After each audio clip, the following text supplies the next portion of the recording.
ओम नमः शिवाय भक्तों। मेरे प्रिय भक्तों, आज हम आपको श्रवण कराएंगे सोम प्रदोष व्रत कथा। तो आइए मेरे प्रिय भक्तों, आज हम श्रवण करते हैं सोम प्रदोष व्रत कथा एवं पूजा विधि किस प्रकार है। तो पहले हम श्रवण करते हैं सोम प्रदोष व्रत की विधि क्या है।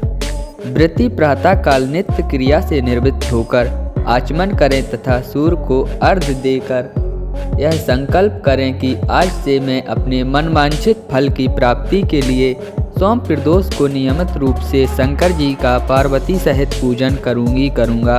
संकल्प करने के बाद गणेश आदि देवताओं का पूजन करें, फिर से पार्वती का विधि विधान से पूजन करें तथा ओम उमा सहिताय शिवाय नमः इस मंत्र का 108 बार जाप करें। जाप करने के बाद भगवान शंकर की स्तुति करें।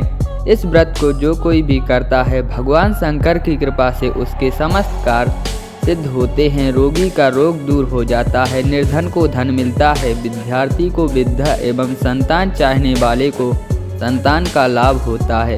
यदि कोई राजा इस व्रत को करता है तो उसके राज्य में प्रजा सभी प्रकार से सुखी रहती है तथा महामारी अकाल आदि का भय नहीं रहता है। शत्रुओं का नाश हो जाता है और वह राजा तथा जो कोई भी व्रत को करता है वैसे पार्वती की कथा से दीर्घ आयु को प्राप्त करता है तथा अंत में भगवान शंकर के परम धाम को पाता है। बोलिए शंकर भगवान की जय।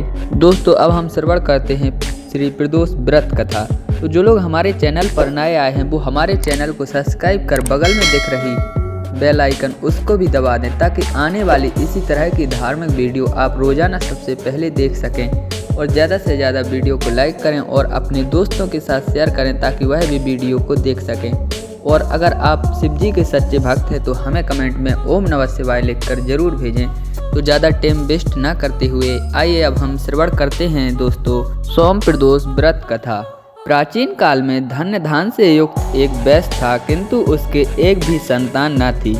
इससे वह सदैव अत्यंत दुखी रहता था। वह वैश्य प्रत्येक सोमवार को शिव जी का पूजन एवं व्रत करता था। भगवान का भोग लगाकर ही वह पत्नी सहित प्रसाद स्वरूप भोजन करता था।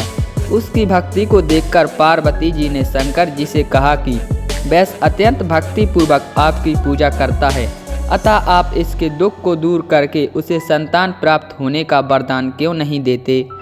तब शंकर जी ने पार्वती जी से कहा, यह वैश्य के पूर्व जन्म का फल है, इसके भाग में पुत्र सुख ही है नहीं। मैं इसे पुत्र प्राप्ति का वरदान तो दे रहा हूँ, किंतु वह 12 वर्ष तक ही जीवित रहेगा। कुछ समय बाद भगवान की कृपा से उस वैश्य को एक सुंदर पुत्र की प्राप्ति हुई। पुत्र का जन्म होने से वैश्य के घर आनंद मनाया गया, किंतु वैश्य की किसी प्रकार की चिंता दूर न हुई। उसे ज्ञात था कि उसके पुत्र की आयु केवल 12 वर्ष की है, किंतु फिर भी प्रसन्नता के साथ 11 वर्ष बीत गए। वैश्य की पत्नी ने अपने पति से कहा कि पुत्र विवाह के योग्य हो गया है, अतः आप उसका विवाह कहीं कर दें। वैश्य ने अपनी स्त्री से कहा कि अभी मैं पुत्र को विद्या पढ़ने के लिए काशी भेज रहा हूँ, अभी विवाह की क्या चिंता है, विद्या प्राप्त करके लौटने पर कुमार का विवाह करूँगा। इस प्रकार से अपनी पत्नी को समझा बुझाकर उसने पुत्र के मामा को बुलाकर विपुल धन दिया और कहा कि तुम अपने भांजे को विद्या अध्ययन के लिए काशी ले जाओ और रास्ते में यज्ञ आदि करते हुए उस नगर पहुंचना। उसी दिन उस नगर के राजा की पुत्री का विवाह था। राजकुमारी बहुत ही स्वरूपवती एवं गुणवती थी, किंतु जिस बालक के साथ उसका विवाह हो रहा था वह काना था। वर का पिता इस कारण चिंतित था। वर के पिता ने जब सर्वगुण संपन्न उस वैश्य पुत्र को देखकर उसके मामा से कहा कि आप इस लड़के को कुछ समय के लिए मुझे दे दें, मुझ पर बहुत कृपा करेंगे। विवाह के बाद मैं इस राजकुमार को आपको सौंप दूंगा तथा पुरस्कार स्वरूप बहुत अधिक धन दूंगा। वर के पिता ने जब इस प्रकार कहा तो लड़के के मामा ने उसका कहना मान लिया और अपने भांजे को वर बनाकर मंडप में भेज दिया। राजकुमारी और उस वैश्य पुत्र का विवाह हो गया। सिंदूर दान के बाद जब वैश्य पुत्र लौटने लगा तो उसने राजकुमारी की साड़ी में अपना संपूर्ण वृत्तांत लिख दिया कि तुम्हारा विवाह हमारे साथ संपन्न हुआ है और मैं अभी विद्या प्राप्ति के लिए काशी जा रहा हूँ। एक काना राजकुमार तुम्हें अपनी पत्नी बनाएगा और उसी के साथ तुम्हें विदा होना पड़ेगा। यह लिखकर वैश्य पुत्र विद्या प्राप्त करने के लिए काशी चला गया। जब राजकुमारी की विदाई होने लगी तो उसने अपनी साड़ी पर लिखे हुए शब्दों को देखकर उसे पढ़ा और उसे राजकुमार के साथ विदा होने से मना कर दिया और कहा, यह मेरा पति नहीं है, मैं इसके साथ नहीं जाऊंगी। मेरा पति वैश्य कुमार है जो विद्या प्राप्ति के लिए काशी गया है। कन्या के माता पिता वर पक्ष की ओर से हुए छल को देखकर अत्यंत दुखित हुए और राजकुमारी को विदा नहीं किया। उधर वैश्य काशी पहुंचकर विद्या अध्ययन करने लगा तथा उसके मामा ने एक बहुत विशाल यज्ञ रचा। जिस दिन 12 वर्ष पूरे हुए लड़के ने कहा कि आज कुछ शारीरिक कष्ट है, अतः अब मैं आराम करूंगा। ऐसा कहकर लड़का अपने बिस्तर पर जाकर लेट गया और थोड़ी ही देर में उसके प्राण पखेरु उड़ गए।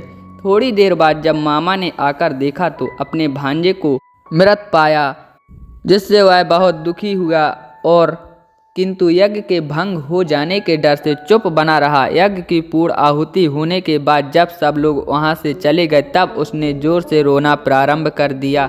देवयोग से शिव पार्वती जी उधर से कहीं जा रहे थे। पार्वती जी के कहने पर शंकर जी वहां पर गए जहां वैश्य रो रहा था और बालक मरा पड़ा था। पार्वती जी ने कहा, यह तो वही बालक है जो आपके व्रत के प्रभाव से उत्पन्न हुआ था। इसे आप जीवन दान दें ताकि इसके परिवार वालों का दुख दूर हो जाए और सुख की प्राप्ति हो। शिव जी ने कहा कि इस बालक की आयु पूर्ण हो चुकी है, किंतु आपके कहने से मैं इसे जीवित कर रहा हूँ, दीर्घ आयु किए देता हूँ। ऐसा कहकर शिव जी ने उस मृत बालक को जीवन दान दिया तथा स्वयं अपने लोक को चले गए। कुछ दिन बाद वह बालक समस्त विद्याओं में निपुण हो गया और अपने मामा सहित अपने नगर को चल दिया। मार्ग में उसी नगर में फिर रुका जहाँ पर उसका विवाह हुआ था। वहाँ पर उसने यज्ञ किया तथा ब्राह्मणों को भोजन कराकर दक्षिणा दी। राजा को यह समाचार मिलने में देर न लगी कि काशी से विद्या प्राप्त करके एक वैश्य पुत्र लौटा है और वह यज्ञ आदि कर रहा है। यह सुनकर राजा स्वयं वहीं पर गया और अपने दामाद को देखकर बहुत प्रसन्न हुआ और उसको अपने घर ले गया तथा कुछ समय बाद उसे अपनी पुत्री सहित विदा कर दिया। वैश्य कुमार अपने मामा व पत्नी सहित अपने नगर के लिए प्रस्थान कर दिए और अपने माता पिता के साथ सुखपूर्वक रहने लगा। उसके माता पिता ने भी नियम पूर्वक सोम प्रदोष व्रत करना प्रारंभ कर दिया। जो व्यक्ति इस व्रत को करता है या पवित्र कथा को सुनता है या इस कथा को पढ़ता है, उसके समस्त पाप व कष्ट दूर हो जाते हैं तथा संपूर्ण मनोकामनाएं पूर्ण हो जाती हैं। बोलिए शंकर भगवान की जय।